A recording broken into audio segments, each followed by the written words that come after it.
Teman-teman semuanya, saya ada tamu spesial. Beliau adalah Mbak Heni Sri Sundani. Dan beliau adalah penerima Anugerah Innovation Heroes.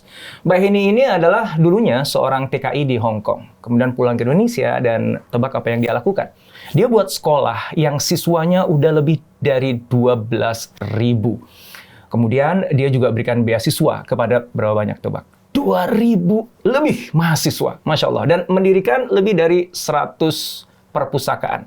Dan bahkan bukan hanya itu aja, ratusan petani di berbagai pelosok Nusantara ini udah dibantu untuk terbebas dari tengkulak. Pertanyaannya kok bisa? Gimana kita bisa meladani beliau? Kita langsung tanya aja ke Mbak Heni.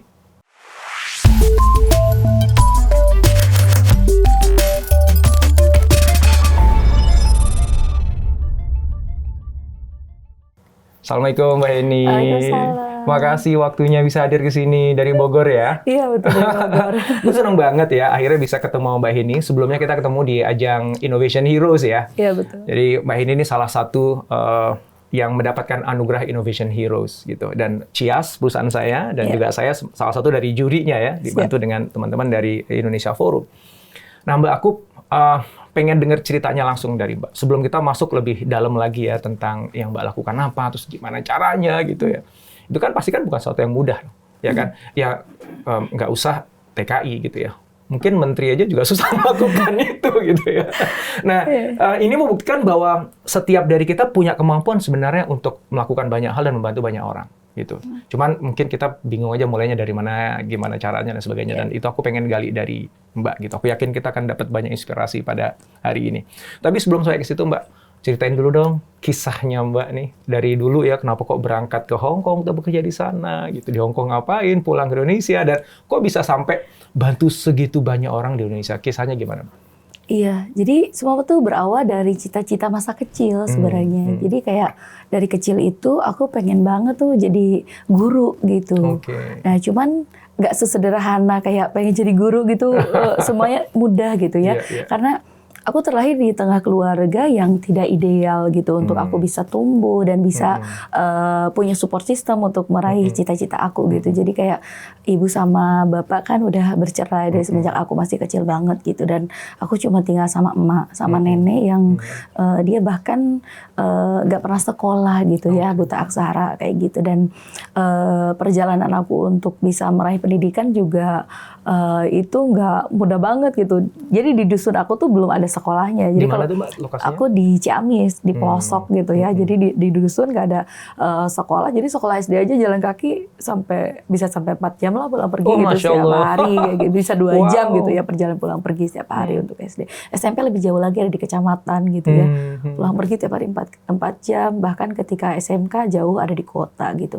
Jadi kayak itu struggle banget gitu ya dari kecil. Dan bahkan ketika aku lulus SMK pengen bisa kuliah kayak gitu, itu tuh mungkin sesuatu yang bisa dibilang mustahil gitu. Jadi ketika aku punya cita-cita, aku cerita ke orang gitu, bahkan ke keluarga terdekat, ke tetangga tuh kayak banyak yang mencibir gitu, banyak yang mencemooh gitu, kayak kamu hidup kayak nggak tahu diri banget gitu ya, karena hidup aja udah susah, makan udah kita rumah aja udah reot banget gitu, makan aja udah susah banget, tapi nyari kesusahan lain dengan bersekolah gitu. Sampai akhirnya ada yang bilang bahwa ada banyak jalan menuju Roma gitu, tapi ternyata ada juga yang namanya jalan buntu kan ya gitu.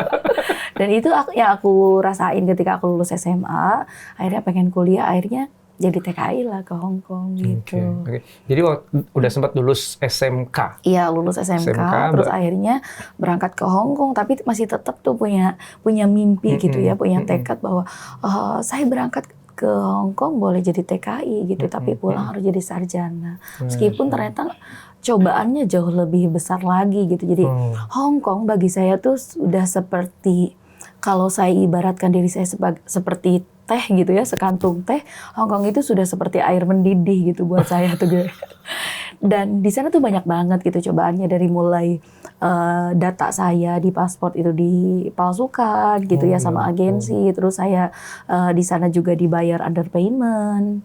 Jadi dibayar itu setengah dari gaji yang harusnya dibayarkan. Betul, ya tidak sesuai dengan yang ada di kontrak kerja gitu ya. Terus kalau libur dipotong gaji, pokoknya struggle banget, apalagi di tahun-tahun pertama sampai akhirnya saya selesai 2 tahun dan pindah ke majikan yang kedua yang alhamdulillah baik banget dan sampai sekarang masih kita suka kontak-kontakan dan akhirnya saya bisa kuliah gitu ya. Awalnya saya ambil diploma 3 dulu IT waktu itu kuliahnya mungkin kalau zaman sekarang sih udah tren ya gitu, kayak kuliah hybrid kayak gitu. Jadi saya kuliah di akhir pekan, store tugas lewat email kayak gitu. Karena memang tugas utama saya kan di sana bekerja sebagai pengasuh Anma kayak gitu, yang 24 jam memang lebih banyak di rumah kayak gitu. Sampai akhirnya di tahun 2011 tuh saya lulus dan akhirnya bisa pulang ke kampung halaman. Masya Allah. Saya dengar kuliahnya sampai S2? S2-nya di Indonesia. Di Indonesia, wow, oke. Sebelum aku pengen lanjutin tadi ya ceritanya setelah pulang Indonesia ya, aku mau tentang kuliah dulu gitu ya. Yang menjadi pemicu untuk Mbak Heni semangat berkuliah di tengah semua keterbatasan tadi ya, ini kan sangat nggak mudah kan, apalagi di tahun pertama tadi itu ya. Pengen kuliah IT. Diploma 3-nya IT di Hong Kong. Iya, S1-nya baru ngambil entrepreneur management. S1-nya di Indonesia? Di Hong Kong juga. Jadi D3 lanjut S1 itu semuanya di Hong Kong. Pulang Indonesia baru ambil S2. S2-nya Mbak? Magister manajemen. Oke. Pertanyaanku, kenapa gitu kok sebegitunya menggebu-gebu untuk kuliah lagi? Apakah orang kan kuliah pengen kerja di perusahaan yang bagus gitu, dapat gaji bagus gitu. Ada sebagian kan kayak gitu kan, makanya sampai ngejar S2 gitu. Tapi kalau saya ngeliat dari yang ceritanya Mbak dari awal tadi, nggak ada indikasi mau kerja. Iya kan? Pokoknya kuliah aja gitu ujungnya. Itu apa yang mendorong? Jadi dari kecil itu mungkin berdasarkan pengalaman ya. Jadi kayak dari kecil itu saya melihat pendidikan itu bukan sekedar kayak sekolah itu bukan sekedar untuk dapat ijazah nanti misalkan ujungnya kerja gitu. Tapi saya melihat bahwa pendidikan, di dalam pendidikan itu ada harapan gitu ya. Ada harapan untuk kita bisa upgrade diri, kita punya skill, kita bisa mengenali kekuatan diri kita gitu. Kita bisa upgrade skill yang kita butuhkan gitu untuk menjalani hidup ke depan. Dan pendidikan gitu ya, bagi saya melihatnya itu seperti tiket gitu untuk ke masa depan gitu. Bukan meskipun pada akhirnya misalkan saya tidak memilih untuk bekerja profesional di corporate misalkan kayak gitu, tapi dengan saya memiliki pendidikan yang lebih baik gitu, saya bisa mendapatkan lebih masa depan yang saya inginkan dan saya bisa bekerja sesuai dengan passion yang saya suka gitu ya. Dan saya sukanya memang saya senang berbagi gitu, saya senang mengajar anak-anak gitu. Jadi dari kecil itu pengen jadi guru tuh bukan pengen jadi guru yang ngajar di sekolah bonafit yang gimana gitu. Dari kecil itu cita-cita saya tuh saya pengen jadi guru gitu ya, guru yang tidak pernah menyia-nyiakan semangat anak didiknya untuk belajar gitu. Karena saya tahu banget rasanya ketika disia-siakan sekolah jalan kaki kan, waktu SD 2 jam tiap hari pulang pergi gitu ya, sampai sekolah seringkali gurunya nggak ada gitu. Terus kadang cuma dikasih tugas PR kayak gitu. Sementara ketika saya pulang ke rumah, di rumah tuh nggak ada yang bisa ngajarin gitu, karena emak saya nggak pernah sekolah, tetangga sekitar juga sangat sedikit sekali yang bisa sekolah. Jadi ketika punya PR dan ini susah tuh kayak nangis sendiri gitu, kayak nggak tahu harus gimana gitu. Jadi kayak gitu sih mungkin. Jadi ketika ambil kuliah IT untuk D3, entrepreneurial untuk S1, kemudian S2-nya di MM ya, Magister Management, itu emang niatnya itu jadi bekal supaya bisa jadi guru tadi, untuk bisa ngajarin orang. Salah satunya itu, dan yang kedua, kenapa waktu itu saya ngambilnya di entrepreneur gitu ya. Bahkan di S2 juga saya masih ngambil ke sana karena saya melihat entrepreneurship ini bisa jadi salah satu jalan juga untuk saya bisa bantu terutama teman-teman yang juga TKI gitu yang secara pendidikan mereka tidak semua bisa mendapatkan kesempatan untuk bisa berpendidikan tinggi gitu, tapi mereka semua punya apa ya, mereka butuh uang untuk bisa melanjutkan hidupnya, mereka butuh survive untuk mandiri di negeri sendiri gitu. Jadi kayak ini mungkin bisa jadi salah satu jalan gitu untuk saya untuk bantu memfasilitasi orang-orang juga, terutama para anak-anak muda di berbagai pelosok Indonesia ya, terutama di kampung gitu ya. Mereka kan tidak banyak gitu yang bisa mengakses pendidikan tinggi. Jadi entrepreneurship, jadi seorang wirausaha ini tuh kayak bisa jadi salah satu jalan yang membuka banyak kesempatan untuk mereka gitu. Saya memang punya cita-cita jadi guru gitu ya, pengen ngajar itu jadi passion saya. Tapi di sisi lain saya juga butuh ilmu, butuh butuh landasan ilmu dan skill untuk bisa sharing juga gitu untuk bantu menjembatani supaya anak-anak di kampung ini yang tidak bisa melanjutkan ke sekolah tinggi supaya mereka juga bisa berdaya di kampungnya kayak gitu. Masya Allah, itu inspiring banget ya. Jadi ketika kita belajar kuliah sampai S2 bahkan, Mbak Heni ini di kepalanya bukannya supaya saya bisa dapat kerjaan yang gajinya besar, yang nyaman, udah hidupku tenang gitu ya. Walaupun nggak ada yang salah dengan itu tentu saja gitu. Cuman yang inspiring bagi saya adalah niat Mbak Heni untuk berjuang kuliah. Ya, dengan kondisi yang sangat susah tadi, sampai ke Indonesia ambil S2 lagi, itu satu-satunya alasan adalah karena ingin bantu orang ternyata. Ya, Mbak ini pengen punya usaha yang bantu orang, ngajarin orang berusaha, termasuk bahkan bangun sekolah, didik adik-adik gitu ya. Jadi ketika Mbak ini bilang tuh jadi tiket untuk masa depan, berarti kan masa depannya Mbak ini adalah masa depan yang dimana Mbak ini jadi sumber manfaat bagi banyak orang. Amin. Dan pendidikan itu menjadi tiket Mbak untuk bisa membeli masa depan tadi, atau paling nggak dengan tiket itu terbukalah pintu-pintu itu. Betul. Ya. Nah, ini menarik ya teman-teman semuanya. Jadi ketika kita niatkan, ya aku meyakini dan riset menunjukkan Mbak ini, ketika kita meniatkan melakukan sesuatu bukan hanya untuk diri kita, tapi untuk orang lain, itu kita dapat kekuatan berlipat ganda.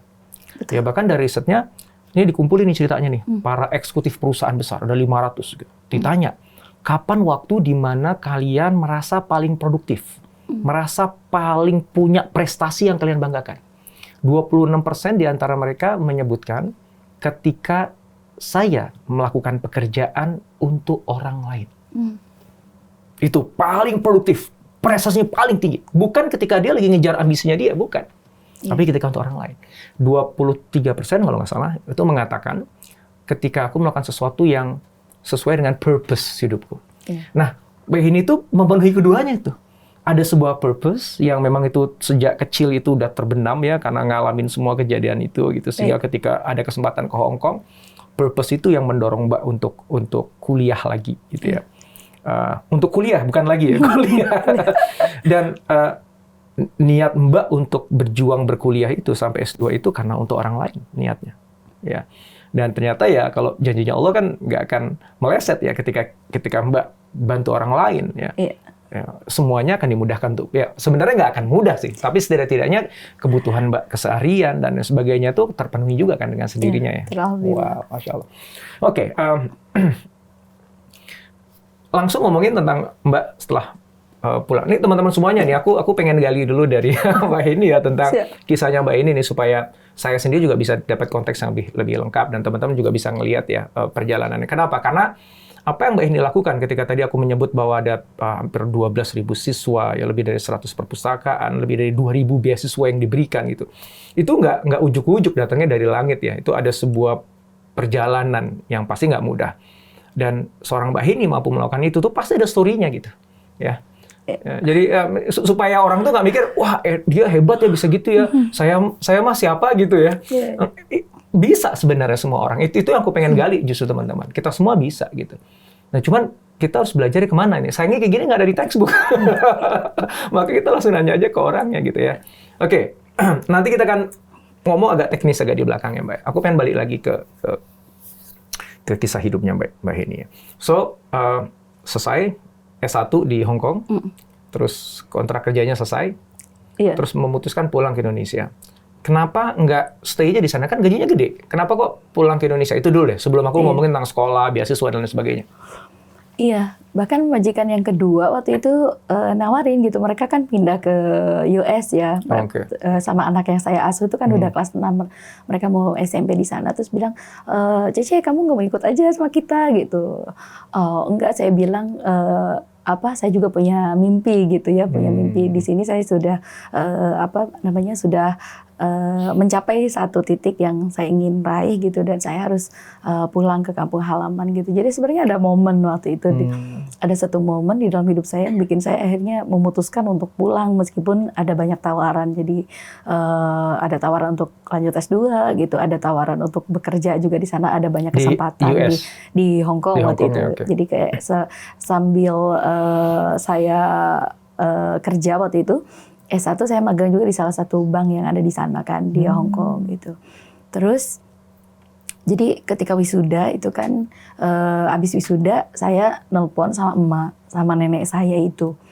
Terus saya bilang sama emak, waktu itu kan emak tuh nggak punya telepon gitu, jadi nebeng ke tetangga gitu ya, ke Pak Haji, dan sekali nelpon bayar 50.000.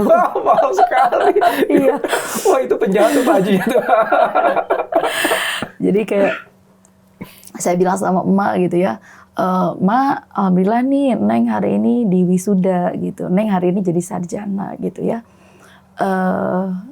Tapi waktu itu emak malah nanya sama saya gitu kayak, "Neng katanya wisuda itu apa gitu? Sarjana teh naon gitu." Kayak emak adalah satu-satunya orang gitu ya yang pengen, yang selama ini selalu ada sama saya, selalu menguatkan perjuangan saya gitu. Dan ketika saya merasa ada di satu titik yang itu tuh pantas untuk dirayakan gitu, kayak orang yang saya ingin dia buat bangga gitu, justru malah nggak ngerti gitu. Terus akhirnya dengan menahan tangis waktu itu saya bilang sama emak, "Mak, kalau Neng di wisuda, kalau Neng jadi sarjana, nanti Neng bisa pulang kampung gitu, bisa ngajar anak-anak, bisa jadi guru gitu ya." Terus emak baru bilang kayak, "Oh, alhamdulillah gitu, emak seneng gitu ya." Terus pertanyaan emak berikutnya yang akhirnya membuat saya segera pulang ke Indonesia. Terus emak tuh nanya sama saya gitu, "Terus Neng kapan pulang?" Katanya, "Nanti emak keburu nggak ada." Oh. Ya terus akhirnya pokoknya setelah wisuda saya akhirnya pulang ke Indonesia gitu ya, bahwa perjuangan saya belum selesai, ini baru satu titik gitu. Jadi ketika saya pulang ke Indonesia, waktu itu saya jadi sarjana pertama yang anak buruh tani di kampung halaman saya yang bisa jadi bisa jadi sarjana gitu kan. Dan emak mungkin nggak banyak berkata-kata gitu. Ketika saya pulang dari Hong Kong itu kan saya bawa lebih dari 3.000 buku gitu ya. Akhirnya rumah yang dulu reot udah kita perbaiki gitu, dan di sana kita bikin perpustakaan, anak-anak kampung datang ke sana untuk baca buku dan sebagainya. Sebenarnya sesederhana itu, dan saya melihat emak senang gitu ya, emak bahagia gitu. Dan ya mungkin sesederhana itu sih awalnya gitu, bahwa akhirnya ada panggilan gitu, lebih ke calling gitu, bahwa ini sudah saatnya saya pulang dan mengabdi gitu ke kampung halaman. Dan bukan tanpa alasan pastinya ya, Allah menjadikan hidup saya sedemikian challengingnya gitu, karena Allah ingin saya membantu menjadi jalan, menjadi jembatan bagi anak-anak yang memiliki nasib sama seperti saya, supaya mereka juga bisa gitu meraih mimpi-mimpinya seperti itu. Jadi saya selalu berpesan kepada diri saya sendiri bahwa jadikan cita-citamu sebagai jalan bagi orang lain untuk meraih mimpi-mimpinya juga, kayak gitu. Masya Allah. Jadi ada pilihan waktu itu untuk kuliah lagi di Hong Kong, S2, pilihan juga ikut ke Amerika, ya. Bahkan mungkin bisa bekerja di sana karena udah pernah magang di bank, bisa jadi kerja menjadi karyawan di sebuah bank gitu. Yang mana itu kan ya semua orang mungkin ngarepin kali ya. Prestis ya. Ya itu prestis ya, gitu. Tapi Mbak Heni justru memutuskan untuk balik gitu ya. Pemicunya pertama karena emak tadi ya. Jadi ini baktinya Mbak Heni ke emak gitu. Yang kedua adalah ingat mimpinya gitu. Ya. Dan nggak banyak nih yang kayak gini nih. Karena ya kadang-kadang ketika kita udah ada dalam satu posisi di mana semuanya terbuka gitu ya, dan kenikmatan tuh udah di depan mata gitu kan. Itu kayaknya manusiawi untuk kemudian kita malah ngejar yang itu gitu ya. Dan akhirnya lupa dengan why we do this in the first place. Kan kenapa Mbak ini ke Hong Kong untuk pertama kalinya ke sana kan? Kan pasti kan ada why-nya, ya kan, ada alasannya gitu. Betul. Lupa deh gitu. Ya, bahkan orang yang berada aja sebenarnya nggak dalam kesulitan Kak Behe ini aja dapat LPDP nggak pulang kok. Iya, itu pilihan. Yeah. So, oke, makasih untuk sharing itu. Selanjutnya kaitan langsung dengan sekolah. Tadi kan Mbak udah mengatakan ya, akhirnya buka perpustakaan 3.000 buku, Mbak. Iya, karena itu ngirimnya gimana 3.000 buku? Lewat ekspedisi. 3.000, benar 3.000 buku? Iya, lebih dari 3.000. Itu satu ruangan ini, Mbak? Satu ruangan. Serius nih? Iya. Itu waktu pas lagi kerja di Hong Kong, itu disimpan di mana tuh bukunya? Jadi itu dikirim secara berkala juga. Jadi selama di Hong Kong itu, tadi saya bilang di awal bahwa Hong Kong itu seperti kawah candra di muka buat saya gitu. Jadi gaji tiap bulan saya kirim pulang ke Indonesia gitu untuk perbaiki rumah, untuk bantu emak, untuk bantu ibu.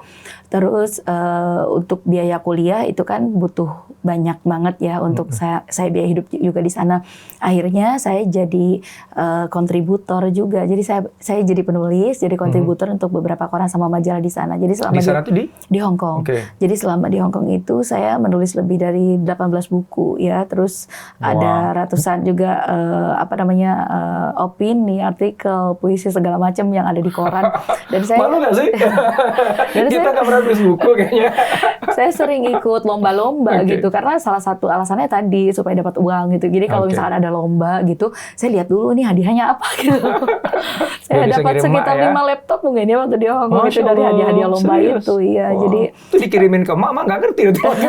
Iya, jadi saya pulang dari waktu saya di Hong Kong itu saya rutin untuk ngirimin buku-buku juga pulang ke Indonesia gitu. Dan buku-buku itu didapat.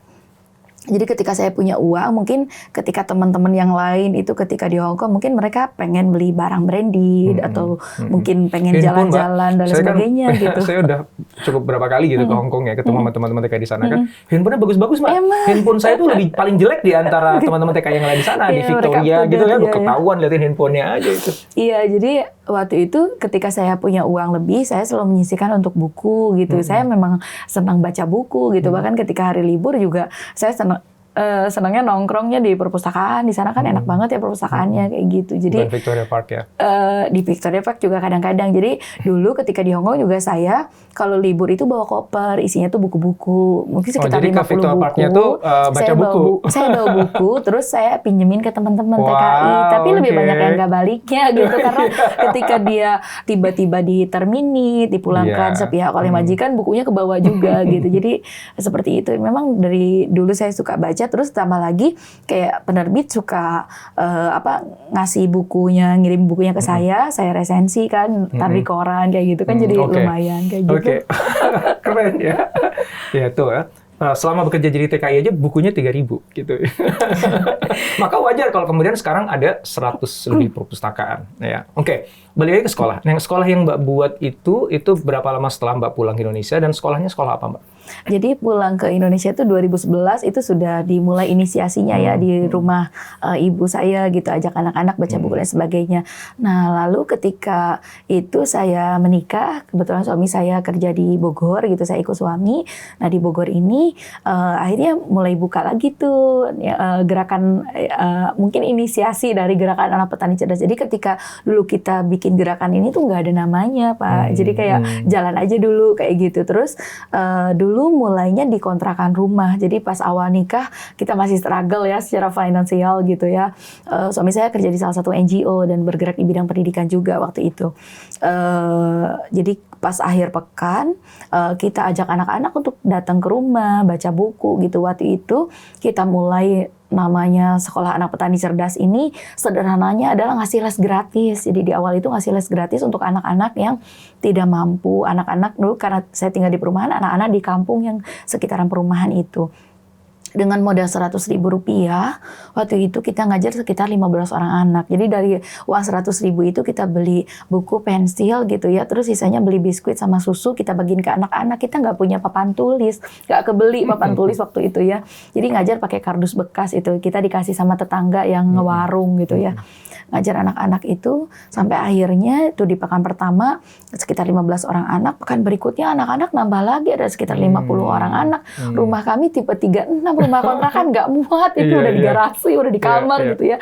Itu nggak muat sampai akhirnya kita ke kampung di belakang perumahan itu, kita datang ke salah satu tokoh masyarakat, akhirnya kita izin untuk pakai musolanya. Jadi dari satu kampung anak-anak akhirnya di kampung berikutnya gitu ya, di kampung Jampang waktu itu, terus akhirnya di kampung Cigelap, di kampung-kampung yang lainnya sampai akhirnya sekarang di 2023 ya, hampir 10 tahunan, 10 tahun lebih ya. Itu kita ada lebih dari 12.000 anak yang tersebar di Pulau Jawa, Lombok hingga Sumbawa kayak gitu. Kita dibantu oleh ratusan relawan yang jadi pengajarnya. Yang jadi pengajar di daerah. Jadi mereka jadi kayak ini kayak banyak yang mikir kayak sekolahnya sebesar apa sih gitu. Kita nggak punya bangunan yang bernama sekolah gitu. Ini sekolah informal yang kita ngajarnya tuh di balai warga, di rumah relawan, termasuk di rumah saya juga. Kita ada anak petani cerdas training center sampai sekarang, gitu, sampai sekarang. Jadi di rumah saya tuh ada perpustakaan. Jadi ruang tengah rumah saya itu perpustakaan, isinya ada lebih dari 10.000 buku gitu. Karena saya sama anak-anak juga senang baca buku di sana gitu. Suami saya juga seorang dosen. Jadi kan memang kerjaan kita ya di buku dan buku kayak gitu. Dan apa namanya, ya inisiatif ini kayak alhamdulillah dimudahkan sama Allah gitu. Kayak ternyata ketika kita berbuat baik gitu ya, Allah itu menghadirkan begitu banyak orang baik gitu untuk membantu kita gitu. Yang tadinya hanya dengan 15 orang anak gitu, alhamdulillah kita dibantu sama relawan. Relawan ini kebanyakan adalah relawan lokal yang penerima beasiswa. Jadi di kami itu ada namanya beasiswa anak petani cerdas, beasiswa untuk anak petani sampai jadi sarjana. Itu jumlahnya lebih dari 2.000 itu ya? Iya, 2.000 lebih. Jadi bukan hanya di level universitas, jadi beasiswanya dari SD sampai dengan universitas kayak gitu. Oke. Nah itu itu tuh murni ngalir gitu aja sebagai gerakan informal atau itu dibangun institusi yayasan misalnya gitu? Itu kan ada Empower ID ya? Iya, Empowering Indonesia. Empowering Indonesia. Itu tuh apa tuh yayasan? Yayasan, betul. Nah jadi awalnya ini gerakan sosial aja gitu ya, social movement kayak gitu. Terus karena awalnya tadi di satu kampung, 2 kampung gitu, akhirnya jadi menyebar ke beberapa wilayah, kita akhirnya jadi komunitas gitu ya. Komunitas Agroedu Jampang dulu. Jadi kita komunitasnya fokus untuk bantu keluarga petani gitu. Kita ada wisata pendidikan pertanian dan sebagainya. Sampai akhirnya di tahun 2016 atau 2017 ya, awal 2017 kalau nggak salah, donatur kita tuh udah banyak banget dan dia kayak mereka tuh support banget, Mbak ayo kita bikin yayasan karena kita udah nyalurin bantuan tuh ke berbagai pelosok Indonesia gitu, dari Aceh sampai Papua, dan kita butuh payung hukum untuk gerakan sosial ini gitu. Akhirnya dibentuklah Empowering Indonesia Foundation ini. Jadi ada donatur yang dia notaris bantuin kita. Jadi dari dewan pengawas, dewan pembina, pengelola semuanya tuh donatur semua gitu, dan kita bekerja semuanya secara sukarelawan, tidak ada yang gajian kayak gitu. Sampai sekarang? Sampai sekarang. Jadi kalau misalkan donatur donasi ke kita itu 100% disalurkan tanpa potongan. 100% gitu. disalurkan ya. Padahal sebenarnya zakat aja boleh ya ngambil boleh, ya. Ada haknya gitu. Tapi memang dari awal secara prinsip, jadi si Empowering Indonesia Foundation ini dibangun gitu dengan nilai ini tuh pengen jadi wadah untuk orang baik, untuk orang-orang baik yang mau berbuat baik dan mengajak pada kebaikan kayak gitu. Terus kan pasti ada biaya operasional kan di luar gaji kan. Gaji kan karena udah murni volunteer, kita nggak ada biaya operasional untuk bayar gaji karyawan. Tapi kan ada biaya transport, biaya itu tuh dari mana? Nah, covernya? Ada tiga cara gitu ya. Salah satunya adalah untuk biaya operasional itu, pertama kita ada kas relawan. Jadi kalau misalkan ada orang donate dan dia mau menyisihkan dengan akad ini untuk operasional, boleh banget. Terus yang kedua, kita juga ada unit-unit bisnis. Jadi kita ada program pemberdayaan masyarakat yang itu tuh banyak banget produk yang dihasilkan. Contohnya misalkan ada salah satunya misalkan investasi hewan kurban gitu. Jadi kayak kalau misalkan mau kurban itu bukan sekedar kita beli di pinggir jalan selesai urusan gitu. Di kami kurban itu adalah investor itu investasi di kita. Misalkan Pak Indra nih punya uang misalkan 5 juta, kita belikan 5 ekor domba, terus abis gitu ditaruh di satu keluarga petani, dirawat selama 10 bulan sampai 11 bulan, nanti dijualnya juga kita juga yang jualin kayak gitu. Nanti kan ada share nih bagi hasil. Jadi si investor dapat 35% bagi hasilnya, si petani sebagai pengelola dapat 55% dan komunitas atau yayasan itu dapat 10%. Itu masuk untuk biaya operasional juga. Jadi ada banyak gitu ya yang kita lakukan. Tapi kalau memang kepepet banget ya dari unit bisnis, contohnya misalnya selama Ramadan nih, Ramadan ini kan operasionalnya tinggi banget karena kita nyalurin dari Aceh sampai Papua. Itu kayak contohnya misalkan yang di Papua untuk sewa bot aja ya, untuk sewa perahu gitu ya, untuk nyalurin ke satu distrik itu sewa perahunya aja udah 1 juta misalkan kayak gitu ya, untuk belum untuk sewa kendaraan, bensin dan sebagainya gitu. Itu kan operasional tinggi banget gitu. Jadi kayak seringkali ya para pengelola yayasan ini yang ngeluarin juga gitu. Karena itu tadi isinya kan donatur-donatur semua gitu. Jadi kayak ini tuh pengen jadi wadah untuk kita untuk berbuat baik kayak gitu. Akhirnya salah patungan lagi gitu ya. Wah, ini kita kurang duitnya sekian gitu. Sama patungan gitu. Ini mereka tahu bahwa uang yang disalurkan itu memang untuk operasional kan. Jadi akadnya jelas gitu ya. Pokoknya kalau disalurkan untuk ke si penerima benefitnya 100%. Betul. Gitu. Wow. Unit bisnisnya berarti selain tadi hewan kurban tadi, ya, itu apa lagi? Ada, misalkan kita jualin produk, misalkan contohnya salah satunya misalkan keset ya, ada.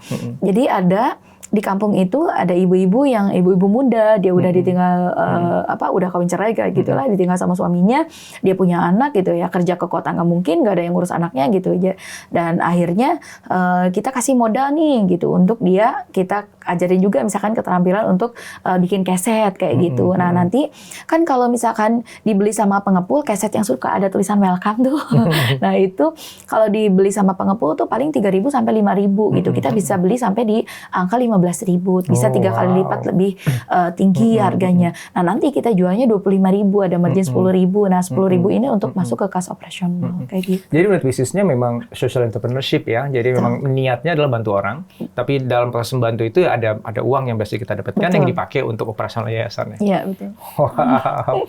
Oke, berarti yang beasiswa tadi itu dari donatur ya? Dari donatur, 100% dari donatur. Dan donatur kita itu 80% dari luar negeri. 80% dari luar negeri? Ya, teman-teman Indonesia yang tinggal di luar negeri. Ada yang TKI gitu? Ada yang TKI, ya. Jadi dari Hong Kong, dari Singapura dan sebagainya itu juga banyak yang jadi donatur kita. Tapi banyak juga yang di oil misalkan, atau dubes-dubes. Personal. Kita lebih banyak personal donation. Orang Indonesia ada yang orang Indonesia yang tinggal di luar negeri, ada orang luar negeri juga yang donasi ke kita. Kok gitu. Mereka bisa tahu? Iya, rata-rata dari teman-temannya ini gitu. Jadi kayak ya itu tadi kan prinsip di kita adalah kita jadi orang baik aja kan nggak cukup gitu. Kita harus jadi orang baik yang berbuat baik dan mengajak pada kebaikan. Jadi ada kata mengajak pada kebaikannya. Betul. Ya. Jadi prinsip di kita itu bukan sekedar fundraising, tapi friend-rising gitu. Jadi bukan jadi kayak bukan sekedar raising fund gitu. Jadi tapi kita raising friend. Cari gitu. teman yang juga ingin berbuat baik. Iya, jadi itu engage-nya di sana. Jadi mereka bisa involve sama kita tuh karena contohnya misalkan awalnya di Jerman kita misalkan hanya ada satu donatur. Nah donatur ini ngajak lo teman-temannya, bukan hanya orang Indonesia tapi teman di kantornya misalkan gitu, mereka jadi donate ke kita. Termasuk yang misalkan yang di Oman itu juga ibu-ibunya Masya Allah banget, mereka solid banget gitu ya, ibu-ibu pengajian di Oman, Abu Dhabi, di Dubai, Tunisia dan sebagainya, itu rata-rata gitu. Tadinya yang jadi donatur kita tuh cuma 1 orang, tapi mereka jadi engage banget sama kita karena tahu prosesnya. Jadi kita sangat transparan, misalkan di kita tuh bisa banget custom donation gitu. Misalkan Pak Indra nih, saya punya uang nih 3 juta, saya pengen ini untuk buka puasa 1 juta, ini untuk wakaf untuk MCK misalkan segini, untuk ini segini gitu. Itu boleh banget kita tuh boleh banget, dan nanti kita akan report, misalkan kita upload ke sosial media dan kita kasih linknya, Pak ini udah disalurkan ya donasinya Bapak gitu. Jadi memang itu kan kompleksitasnya jadi tinggi sekali kan? Banget kan gitu. Kebanyakan proses kalau di NGO itu ya pokoknya kamu kasih duit berapa, bagaimana nyalurkannya terserah kita. Geblok gitu ya, kan? Kenapa? Karena kan proyek-proyek kita banyak dan kita agak susah untuk memastikan itu. Makanya kan berkembang teknologi blockchain yang digunakan untuk memastikan bahwa uang yang disalurkan itu bisa ke-track tuh kemana kepakainya kan gitu. Jadi dipermudah dengan teknologi blockchain gitu. Nah, ini kan saya nggak dengar aspek teknologi di sini gitu ya. Kita justru kita itu mungkin di sisi lain ini sebagai kekurangan dari komunitas atau yayasan kita, tapi di sisi lain itu justru yang membuat para donatur itu justru selalu milih kita. Jadi selalu milih kita untuk donasi. Contohnya gini, dulu kita pernah punya website, terus orang bisa langsung ada Google Form di sana, orang bisa donate berapa, terus langsung masukkan ke kita gitu kan, nggak perlu dia konfirmasi dan sebagainya. Tapi orang-orang itu lebih senang milih kayak ketika donasi konfirmasinya ke WhatsApp saya ketimbang ke WhatsApp admin yayasan misalkan. Konfirmasinya misalkan cuma berapa menit gitu, tapi sisanya contoh misalkan ada donatur yang di Swedia, terus dia sharing misalkan cerita tentang keluarganya, bagaimana struggle-nya membesarkan anak yang muslim di tengah lingkungan yang non-muslim, misalnya seperti itu. Jadi kayak akhirnya curhatnya lebih lama gitu. Jadi layanan donaturnya 24 jam gitu.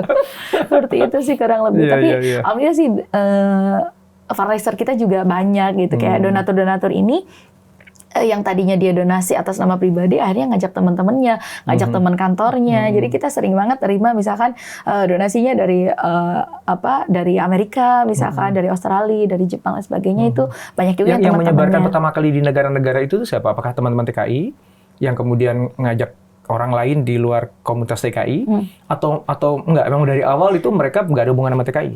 Nggak ada hubungan sama sekali. Kok bisa tahu? Jadi awalnya mungkin yang paling awalnya banget dulu itu adalah ketika saya masuk kan, dulu saya penulis kan, terus saya masuk di grup ibu-ibu yang doyan nulis tapi mereka tinggal di luar negeri gitu. Jadi awalnya dari sana, terus mereka jadi berpencar kemana-mana, terus saya cerita tentang apa yang mereka suka donate. Misalkan kita bikin antologi buku tuh, terus nanti hasil dari penjualan buku royaltinya di-donate ke gerakan kita, gerakan anak petani cerdas gitu. Jadi berkembang jadi banyak, terus kita dibantu banget sama waktu tahun 2016 ya, waktu itu gerakan kita kan masuk Forbes ya di kategori 30 under 30 Asia itu yang kategori social entrepreneur.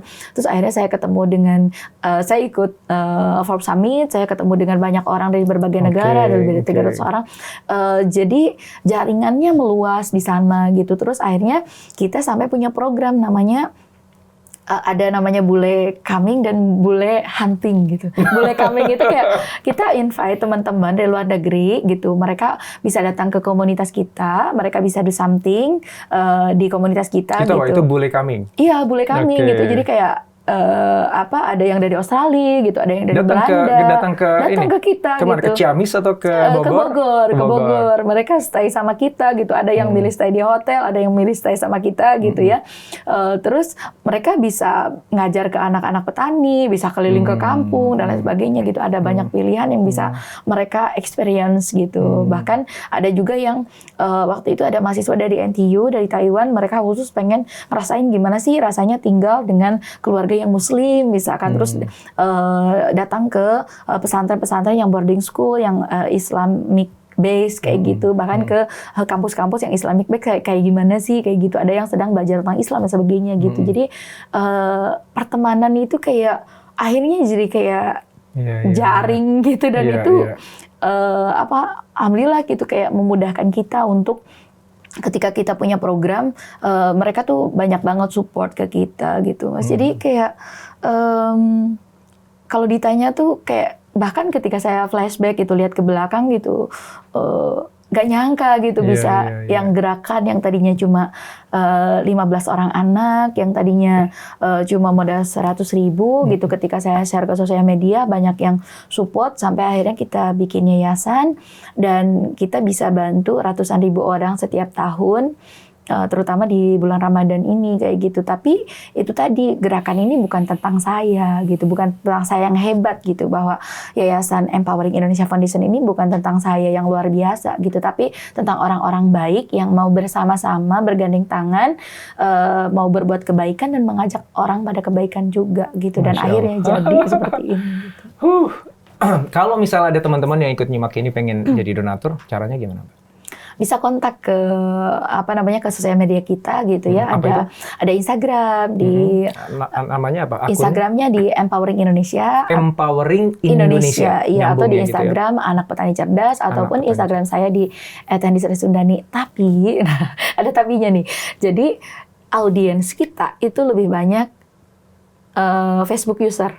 Lebih banyak yang usianya itu 35 tahun plus, yang yang mereka lebih banyak pakai Facebook kayak gitu. Jadi yang paling update itu justru lebih banyak di Facebook. Facebooknya apa nama? Facebooknya Handisri Sundani, atau di Empowering Indonesia juga ada, Anak Petani Cerdas juga ada kayak gitu. Ada websitenya nggak? Nanti aku taruh di deskripsi supaya teman-teman pengen tahu lebih banyak. Nah, websitenya nggak ada. Jadi kayak kita siapa yang mau donasi ngebuatin website?